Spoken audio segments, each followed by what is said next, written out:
Charlton is a degreed social anthropologist by the University of California at Irvine. His many interests have led him around the world in search of the different and unique. As an internationally recognized photojournalist, he has tracked mountain gorillas, been a podium for a Barbary ape, communicated in sign language with an orangutan named Boolong, kissed a kangaroo, and many wild experiences in between. Or he was just monkeying around. Oh. There is no more complex and wonderful story than ones that come from the human experience. Whether it is dragons and bears that are people, a Marine finding his way home as a civilian, or a tow truck driving detectives and his family. Oops, I read that wrong. Oh, you got the gist of it though. Mr. Charlton's stories are all driven by the characters you come to think of as friends. Please come on up.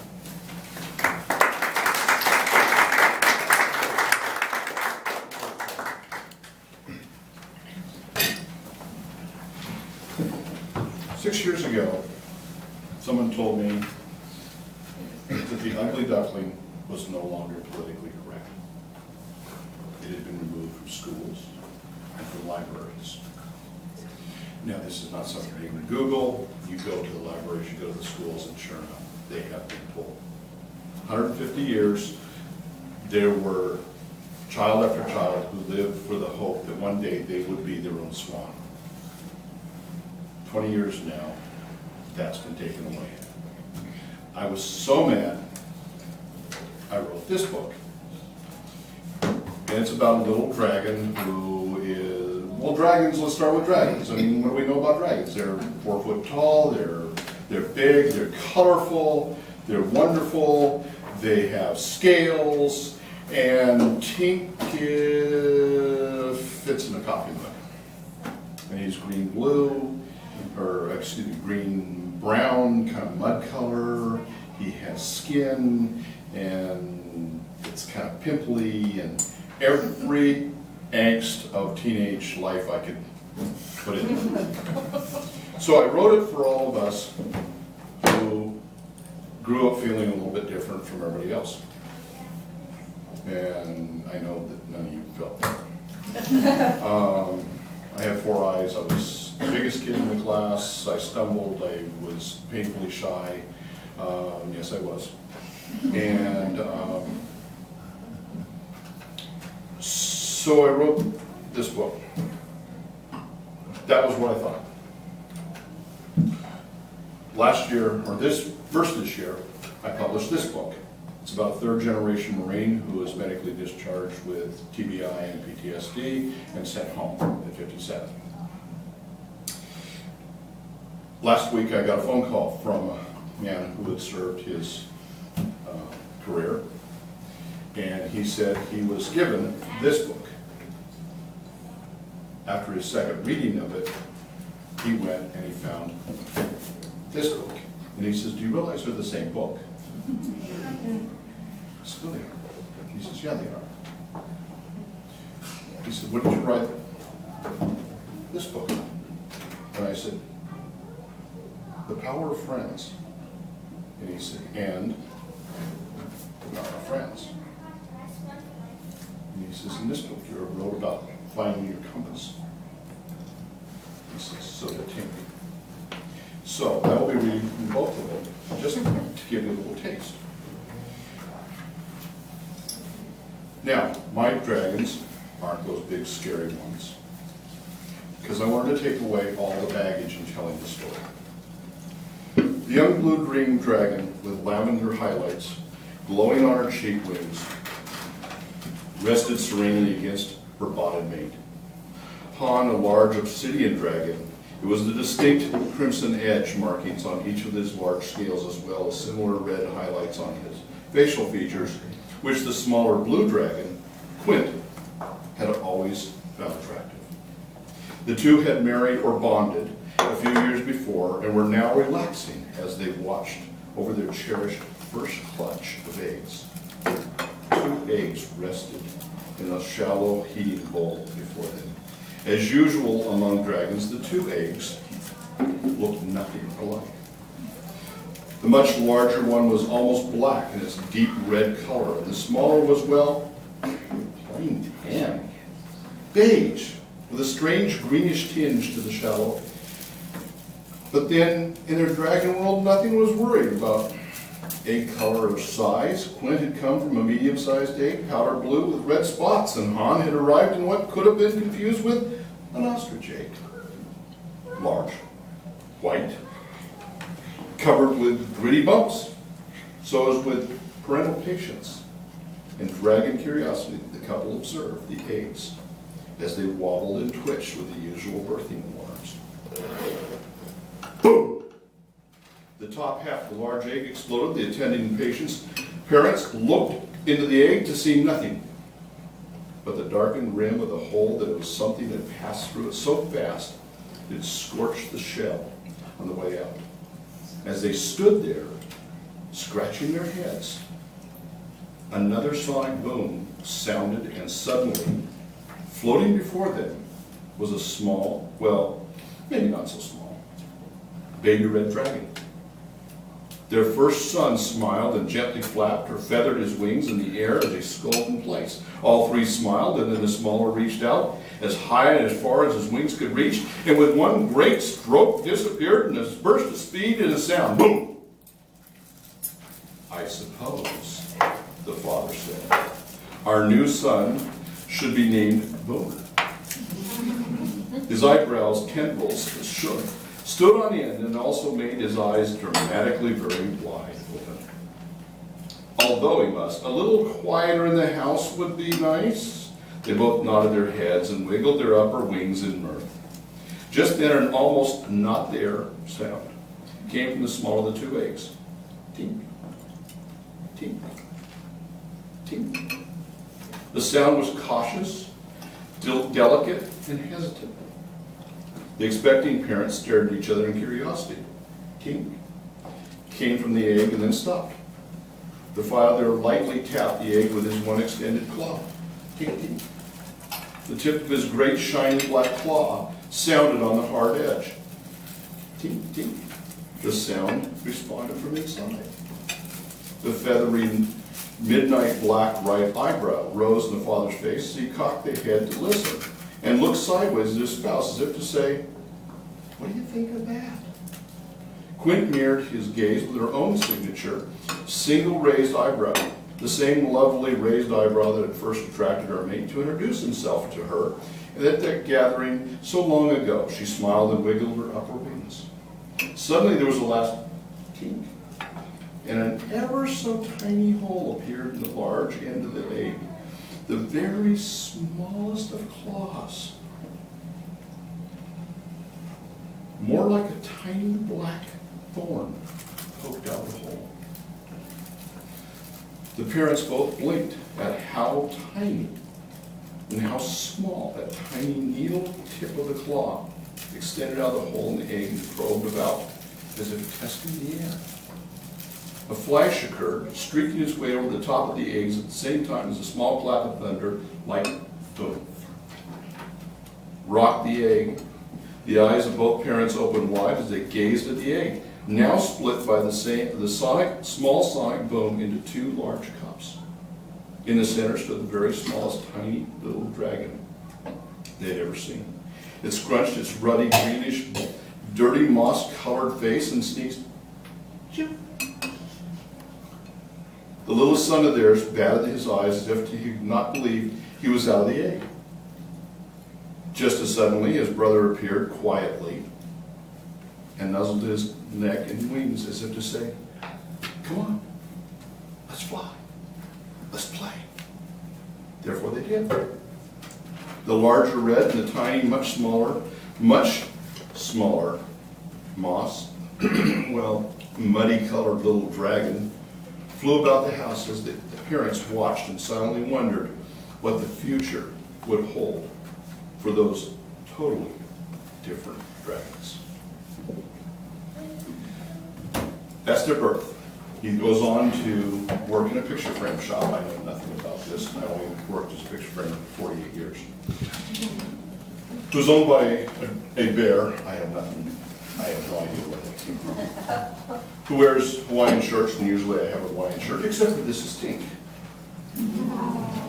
which was made for me by the illustrator. And Guff the bear wears red Crocs, and I have no idea where they're from. But it's about the friends, and he has a journey. Now, I'd like to turn to Stoneheart and the establishment of those friendships and bonds.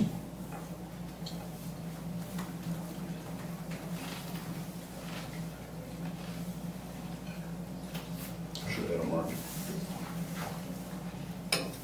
He's brought back from the sandbox. He was in Afghanistan, and now he's getting his final review. A ceiling fan from the bygone era swept after a single fly, turning small patterns near the ceiling. The building hummed with a low conversation and a soft static of keyboards. The institutional green of the walls remained the same color they had been since the Eisenhower administration, probably back when Ike would serve as a plebe at West Point. The doctor turned a few pages and then grabbed back deeper into the 4-inch thick file, looking for clarification of the medical note. Stone watched with a detachment of years, waiting for those in control to come to a point where they would share information. The small bronze mantel clock at the end of the large desk ticked softly. The ticking matched the pulse in the gunny's chest, 60 slow beats to the minute. A loud tick-click at the hand registered forward, and the whole cycle started over.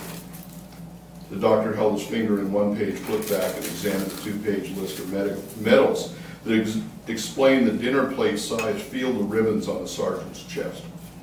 Glancing up, he noted the single Purple Heart ribbon with only a trio of oak clusters. The ribbon was buried in a field that would have made a general or an admiral proud, except unlike the others, the doctor knew that every ribbon on the sergeant's chest had been personally earned. This was not the kind of soldier that would about to pin a battalion courtesy on his chest. The doctor returned to the notation in the file that would require far more ribbons and brass on the sergeant's chest than he currently displayed. He thought about the man in front of him, a sergeant that cared about the job and his men, about his personal achievement. The doctor's eyes ran down the second column. The list was mostly of medals and awards and bestowed on a foreign country for meritorious service. Most the doctor had only heard of. He had never known a recipient.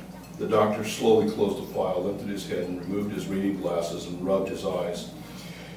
He focused his thoughts. I guess the biggest question I have, he began as he eyed Stone, I'm just wondering why you're even alive. I was on the opposite side of the further back in the Humvee. Frowning in confusion, the doctor then realized that Gunny was talking about the IED that had ended his career. He reached out with his index finger and tapped on the very large file. I'm sorry, Sergeant, I was talking about things like 4 inches of gut that he removed in Vietnam before he went back to pick up, what, 5 more rounds? Or 4 more rounds? 5. Startled, fresh-faced doctor stared back up at the gun. Excuse me? He says, 5, sir. There's 5 more rounds, but 3 that were through and through, sir. The doctor folded his glasses slowly and placed them on the file, weighing the next words carefully.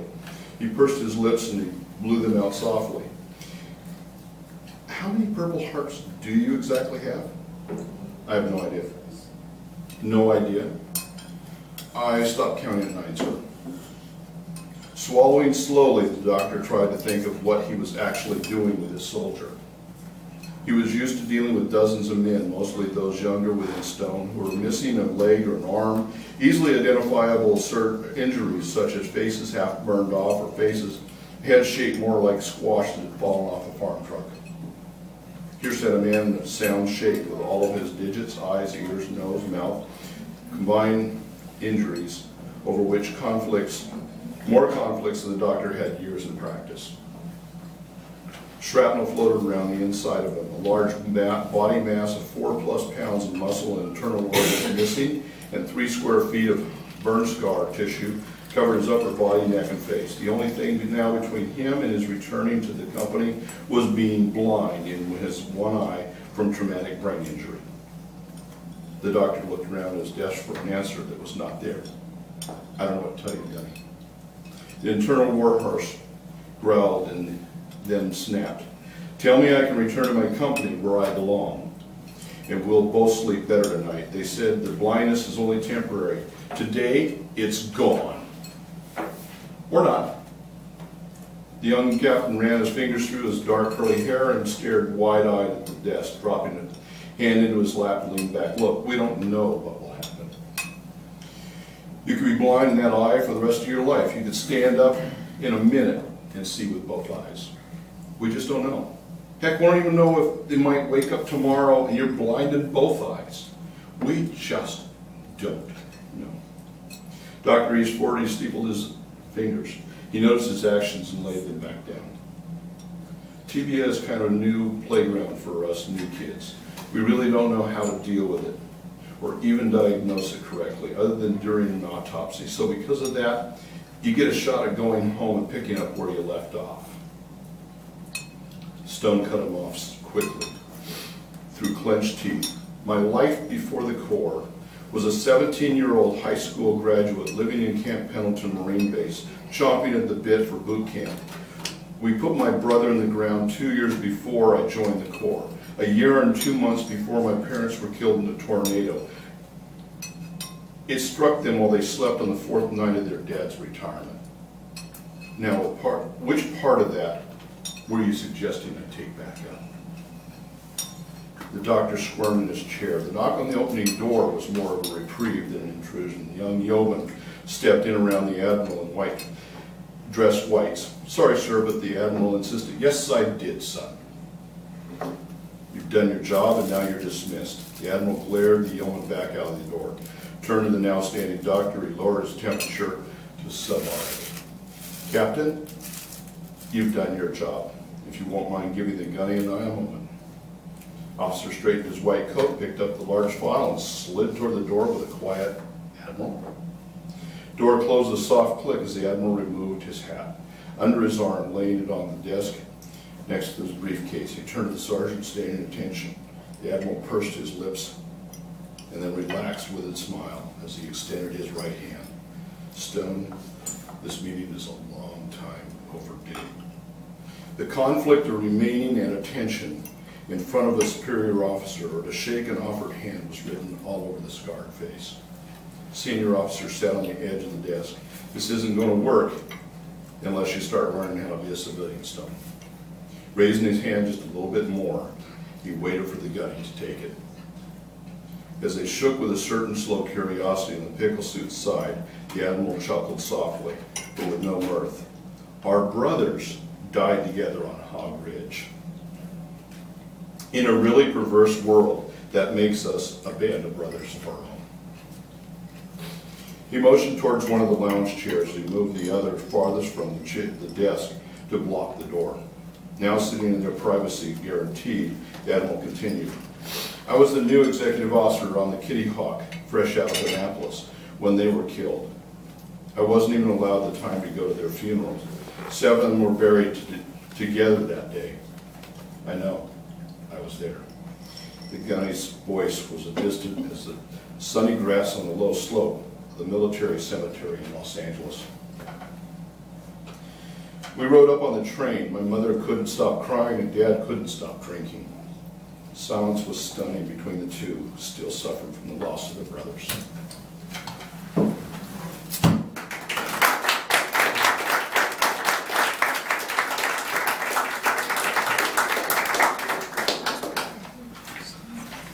Our next author tonight